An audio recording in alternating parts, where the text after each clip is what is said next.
Hello friends, എല്ലാവരും സുഖമായിരിക്കുമെന്ന് കരുതുന്നു.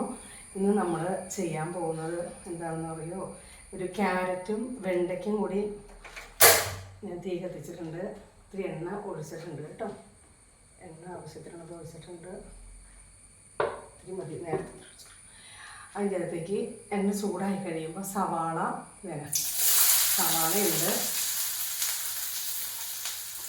ഇത്തിരി കാന്താരി മുളകും ഉണ്ട് കേട്ടോ, പച്ചമുളക് കേട്ടോ.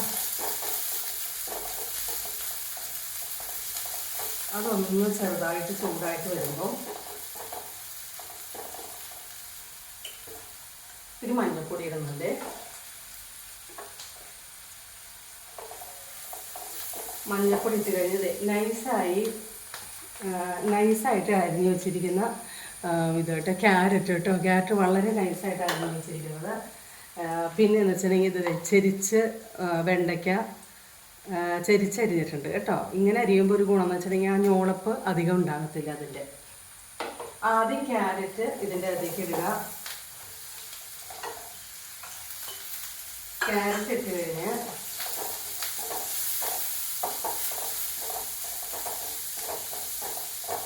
ക്യാരറ്റും വെണ്ടയ്ക്കും നല്ല കോമ്പിനേഷനാണ് കേട്ടോ. ക്യാരറ്റിന് ഇത്തിരി ഒന്ന് വാടി കഴിയുമ്പോഴത്തേക്കും നമുക്ക് വെണ്ടയ്ക്ക ഇടാം.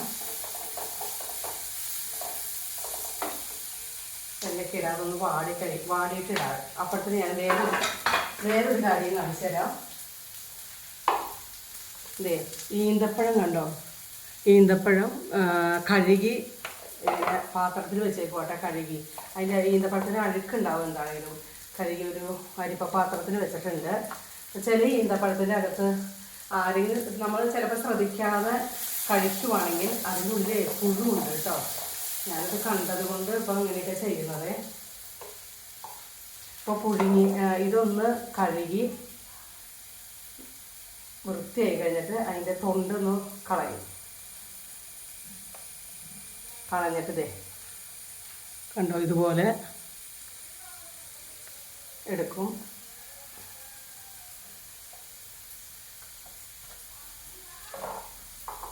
അതുപോലെ ഒരെണ്ണം കാണിച്ചതാണ്. ഇതുപോലെ കത്തി കൊണ്ട് മുറിച്ച് വെക്കും കേട്ടോ. അപ്പോൾ നമുക്ക് കാണാൻ പുഴു ഉണ്ടെങ്കിൽ അത് മാറ്റി വയ്ക്കും. നല്ലത് നോക്കി ഇതുപോലെ എടുക്കും, മറ്റേ നമുക്ക് കഴിക്കാനായിട്ടുള്ള ആവശ്യത്തിന്.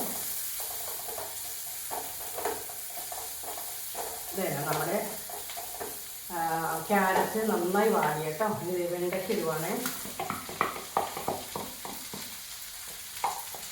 വെണ്ടയ്ക്ക് ഇട്ടിട്ടുണ്ട്. വെണ്ടയ്ക്കും കൂടി ഒന്ന് വാടി വരട്ടെ.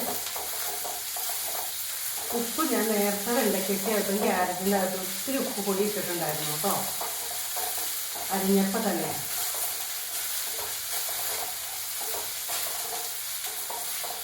അങ്ങനെ ഇട്ടതുകൊണ്ട് പിന്നെ നമുക്ക് ഇപ്പോൾ ഉപ്പിടണ്ട.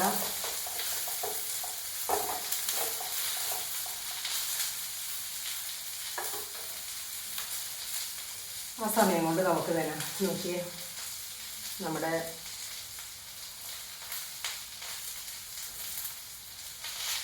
ഈന്തപ്പഴം കഴുകി വൃത്തിയാക്കിയത്. അപ്പോൾ ഈന്തപ്പഴം വെച്ച് നമുക്ക് വേറൊരു കാര്യം ചെയ്യാം. അട ഉണ്ടാക്കാനൊക്കെ നല്ലതാണ്.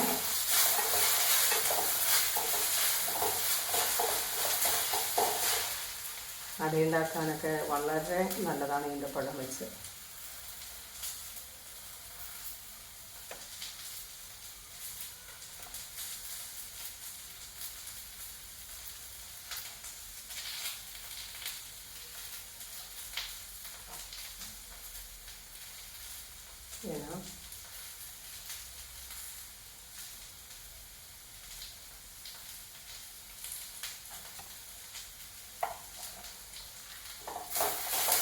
നമ്മുടെ വെണ്ടയ്ക്കല്ലേ നന്നായി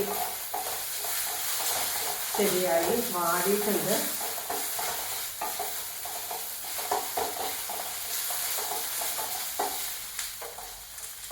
ഞാൻ തീ ഓഫാക്കി ഇത്ര സമയം വെണ്ടയ്ക്ക ശരിയാക്കി എടുക്കാനായിട്ട്. കണ്ടോ, അത് നൈസാക്കി ചരിച്ച് വെണ്ടയ്ക്ക അരിഞ്ഞുകൊണ്ടാണ് കേട്ടോ. കണ്ടോ, നല്ല ടേസ്റ്റാണ് കേട്ടോ. നമുക്ക് തോരനും അതുപോലെ ഈ വെണ്ടയ്ക്കൊക്കെ തേങ്ങ ഇടണമെങ്കിൽ തേങ്ങ ഇടാം കേട്ടോ.